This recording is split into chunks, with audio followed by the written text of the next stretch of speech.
Hello, my name is Chloe, welcome to my channel. Today I'm bringing to you my March book haul.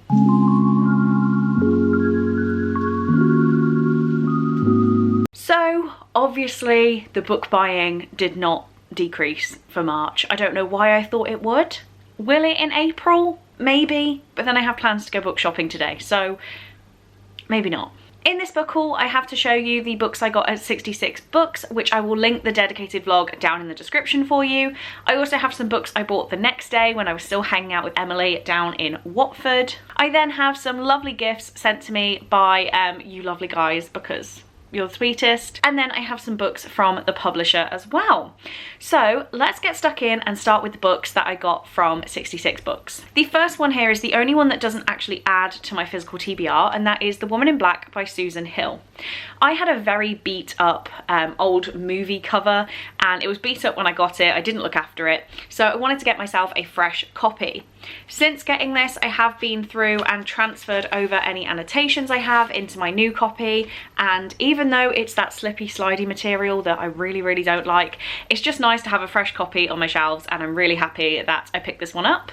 If you have not seen the vlog and you're interested, 66 Books is actually a book warehouse where every book is 70% off its retail price. So the next book I'm going to hold up was originally £9.99, so was sold for £3 in 66 Books, and that one is Bad Girl Reputation by Al Kennedy. This is the second book, or a companion. It's a sequel or a companion, I'm not really sure, of Good Girl Complex. I haven't heard the best things about that, but the mother-in-law thinks I'm really gonna love it, so I have high hopes, and picked up the second book, so hopefully I get around to this, well, hopefully get around to the first one soon. Then a book that I've never even heard of, but I love the author, and that is Kissing Emma by Shappi Khorsandi. Shappi Khorsandi is the comedian. She is fantastic. I think she's hilarious, and she's also written a book called Nina Is Not Okay, which I still haven't read, but really want to, and this one also sounded really cool. I didn't give you any description on that, apart from it's a sequel, and The Woman in Black, I feel like people know what that is. But this one, Kissing Emma, it says, Emma is beautiful, men stare at her, girls are jealous of her. Yet Emma is trapped by her beauty and trapped by a lack of prospects. She sleeps on her nan's sofa and rushes to cleaning jobs after school. She dreams that there's more to life than just scraping by. Then Emma is tempted by two men who promise her the world in exchange for modelling work. But there's a dark side to their offer that she will only discover when she's in too deep. Can Emma break free and take control of her life? And I think this sounds amazing. Next up, a book that had been on my wish list a while, and it was only £9 originally, so take 70% off. I had to grab it at this price, is Love and Gelato by Jenna Evans Welch. Annoyingly, it is the slippy, slidey cover, like you can see the shine, and I hate it, but it's fine. I've wanted this book for a while, so decided I may as well give it a go. This is about Lena, who is spending the summer in Tuscany, fulfilling her mother's dying wish that she should get to know her father. With the help of her mother's journal, Lena uncovers a magical world of secret romance, art, and hidden bakeries. People come to Italy for love and gelato, someone tells her, but sometimes they discover much more. I think it's adorable. And how dumb is it that I've just realised these ice creams make a heart? So dumb. Next up, into the hardbacks I got at 66 Books, we have Notes on an Execution by Danya Kafka. I hope I've pronounced that right, sorry if I haven't. This is about Ansel Parker, who is scheduled to die in 12 hours. He knows what he's done and now awaits the same fate he forced on those girls years ago. Ansel doesn't want to die, he wants to be celebrated, understood, but this is not his story. This is the story of the women left behind. I can't remember who I've seen read this. There are a few people around that I trust their opinion who have liked this. I was just intrigued by the spines, it's bright yellow, and there's a fox on the cover, and I like foxes. 66 Books is, you just pick up everything you want. Anything that could ever possibly appeal to you. Next up, we have The Couple at the Table by Sophie Hannah, and this is one I'm really interested in reading after reading Haven't They Grown also in March, and I didn't realise how many books Sophie Hannah has, but this is from the multi-million copy best-selling author, who knew? 6 couples, 1 honeymoon resort, and impossible murder. And this is about a couple who are in a secluded resort, and they receive a note saying that they should be careful of the couple who are closest, on the table closest to them, but they say that all the tables look the same distance away, so they're not really sure who they should be careful of. It says you also don't know that you're about to be murdered, or that once you're dead, all the evidence will suggest that no one there that night could have possibly committed the crime. And yeah, after reading Haven't They Grown, I am way more intrigued by this. I was anyway, but it just sounds fantastic. I apologise for the lighting in here. My filming morning has been slightly derailed, so we're just working with what we've got. And there is a very bright light directly ahead of me, but for some reason that's not picking up. Is it better if I put you there? It looks worse. Okay, we're gonna try from this angle, see if the lighting's any better. I also got frizzy hair because I've just brushed it and just washed it. We're working with it. Next up, we have Sundial by Katrina Ward. I have not heard that much about this, apart from some people love it, some people hate it. And who could not be intrigued by this? The cover is way better, the American one, I think. I'll put it on the screen, but I'm pretty sure it's nicer. And it also just looks like a very different book. The only description I'll read to you is you can't escape the desert, you can't escape Sundial. Rob fears for her daughters, for Callie, who collects tiny bones and whispers to imaginary friends, for Annie because she fears what Callie might do to her. Rob sees a darkness in Callie, one that reminds her of the family she left behind. She decides to take Callie back to her childhood home, to Sundial, deep in the desert, and there she will have to make a terrible choice. And this is from the author of The Last House on Needless Street, which I still haven't read, but it just looks so, this looks so intriguing. And finally, from 66 Books, because I was quite controlled, I got Angelica Frankenstein Makes Her Match by Sally Thorne. I didn't think Frankenstein retellings were for me. I didn't really love This Monstrous Thing. I think that was by Mackenzie Lee. But Sally Thorne is the author of The Hating Game, and I read that back in February and absolutely loved it. So I decided on seeing her YA retelling, I was going to give it a go. I'm not actually sure if this is YA or not, and I don't know how to know. Do you know, I don't think it is. Regardless, this says, for generations, every Frankenstein has found their true love and a life of marital bliss. Clever and pretty, if a little odd, Angelica Frankenstein has run out of suitors and is beginning to fear she may be the exception to this family rule. Assisting with her brother Victor's experiment in resurrecting a reassembled man, Angelica realises that perhaps an agreeable gentleman doesn't need to be found, but made. So begins an experiment of her own, but the art of science is never so simple. When her resurrected beau sits up on the lab table, her hopes for an instant romantic connection are thrown into disarray. I think this sounds very exciting, and maybe if it is adult, maybe this could be even more interesting, who knows. Okay, next up we have the 6 books that I purchased either immediately after 66 Books, in the case of one of them, or in the works the next day in Watford, because I went into 66 Books with like £100 budget in my brain. I was just going to buy every single book I wanted. I didn't really have any limitations, but I ended up only spending £35, including the membership fee to sign up. So I decided to spend another £30 on books in the next day. So the one I got immediately after is Things We Hide from the Light by Lucy Score. I don't want to read too much into this because I have not yet read the first book, which is Things We Never Got Over, so I can't tell you too much about this, but it does just say on the front, good guys don't fall for bad girls. It's a really cute pink. We did that. I got that from Tesco. So then the ones from the works, we have Final Offer by Lauren Asher. This is the 3rd book in the Dreamland Billionaire series. I read the fine print in January, I think, maybe February, I'm not quite sure, with the patrons. I haven't yet read Terms and Conditions #2, but I decided to grab Final Offer, which is Chunky Boy #3, because it was only £5 in the works, so how could I not? I also got From Lukov with Love by Mariana Zapata. I've heard good things about this one. Annoyingly, it says it's a TikTok sensation on the back, but we move.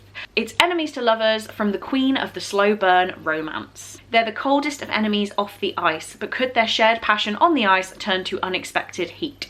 So we have figure skating, haters to lovers, romance. Excited. Then I have books 2, 3 and 4 in the Twisted series by Anna Huang.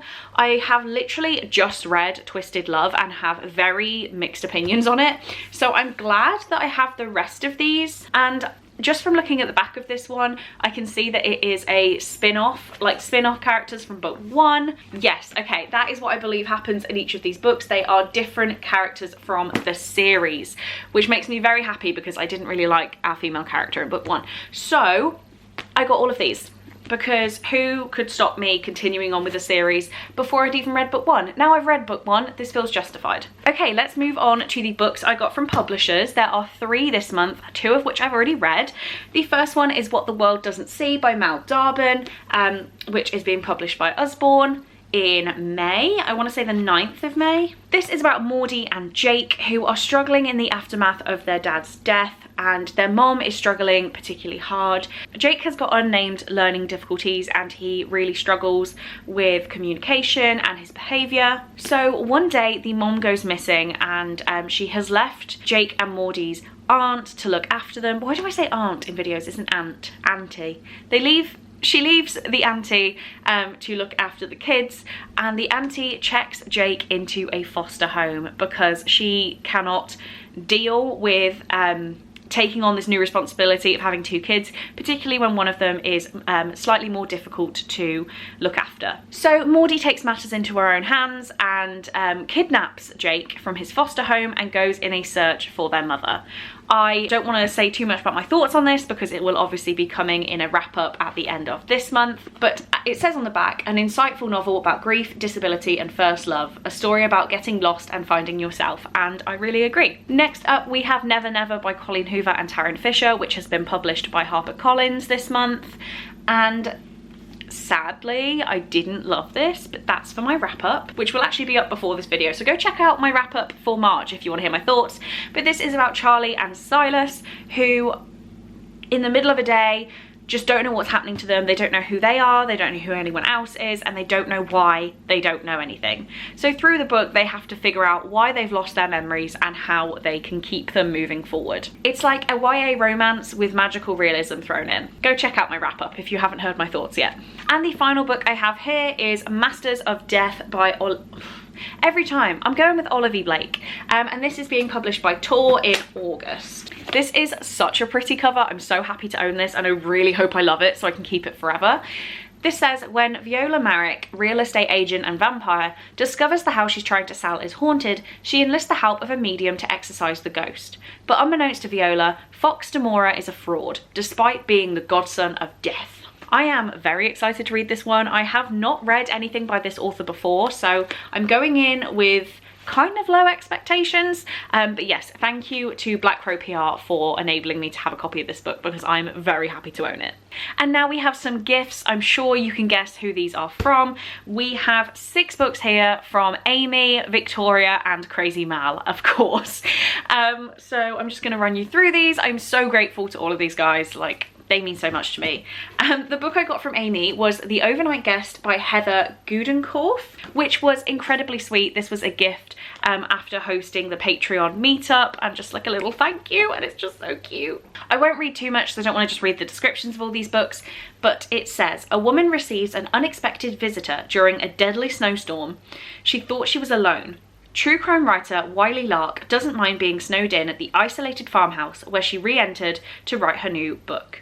A cozy fire, complete silence. It would be perfect if not for the fact that decades earlier at this very house, 2 people were murdered in cold blood and a girl disappeared without a trace. It seems very fun, very like isolated setting thriller, which I love, and it's also very floppy. So no complaints here, thank you Amy. We then have 2 books from Crazy Mal. The first one is Kill Creek by Scott Thomas. This is a horror that I've been eyeing up for a while. It's been on my wish list like since I had a wish list, so I'm really excited to now own this. It says, at the end of a dark prairie road, nearly forgotten in the Kansas countryside, is the Finch house. For years it has remained empty, overgrown, abandoned.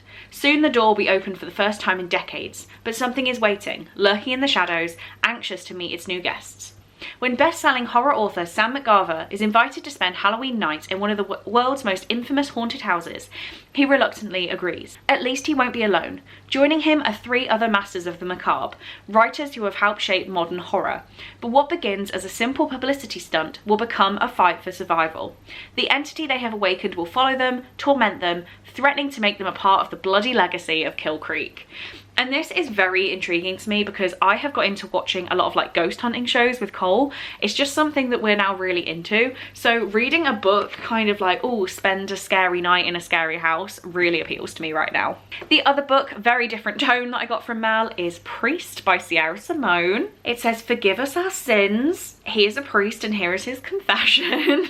So this is religious based smut, because of course it is. because what is this channel descending to? It says, there are many rules a priest can't break. A priest cannot marry. A priest cannot abandon his flock. A priest cannot forsake his God. Tyler Bow has had no problem playing by the rules for the past 3 years after a family tragedy set him on the path to priesthood. That all changes when the delicious, sultry voice of Poppy Danforth sinks its claws into him through the screen of his confessional booth, and he can't get her sins out of his head. I will be taking no questions at this time. Thank you, Mel. And now we have 3 gifts from the lovely Victoria. The first one being Stillhouse Lake by Rachel Kane. This is one that she was unhauling because she hated it. I'm pretty sure she DNF'd it or gave it like 1 star. She didn't like it. And Rachel Kane is one of my like historically favourite authors. She wrote the Morganville Vampire series, which is a 15-book vampire series that I have loved for years. So when I knew that she had adult thrillers, I wanted to get my hands on them. This says, Gina Royal is the definition of average. A shy Midwestern housewife with a happy marriage and 2 adorable children. But when a car accident reveals her husband's secret life as a serial killer, she must remake herself as Gwen Proctor, the ultimate warrior mom. Yeah, Victoria hated it. Other people love it. I love Rachel Kane, so we will see. She also then gave me, which this also doesn't add to my TBR, I forgot that this one was in the stack, a hardback copy of The House in the Cerulean Sea by TJ Klune. I'm really, really grateful to own this. I have unhauled my paperback inferior copy instantly, but this is one of my favourite books. I gave it 5 stars. I absolutely loved it. I didn't want to get sucked up in the hype, but when I finally read it, the hype drew me in and the hype did fit. It's worth the hype. So when Victoria said she was getting rid of this gorgeous book, I decided to take it off her hands. So there's that one. And then something very different to me, but I might actually pick it up really soon because it's going to be a quick read, is Bloom by Kevin Pancetta. Not pancetta, that's not what I mean. I meant panetta. Okay, this is a graphic novel, which is not something I usually do, but it's all blue. Blue's cool. Do I know anything about the story? No. It's a graphic novel. It says, baked with love. Now that high school is over, Ari is dying to move to the big city with his ultra hip band. Oh my god, I'm so old. If he can just persuade his dad to let him quit his job at their struggling family bakery. Though he loved working there as a kid, Ari cannot fathom a life wasting away over rising dough and hot ovens. But while interviewing candidates for his replacement, Ari meets Hector, an easygoing guy who loves baking just as much as Ari wants to escape it. As they become closer over batches of bread, love is ready to bloom. That is, if Ari doesn't ruin everything. I'm very excited to read this. I feel like it'd be a quick read, and it kind of seems like a more, I don't know.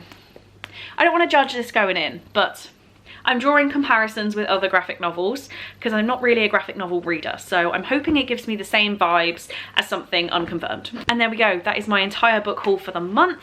I really need to stop talking because I'm going out in half an hour and I still need to film my wrap up. So if there are any books here that you know that I need to read instantly because I'm going to love them, please do let me know.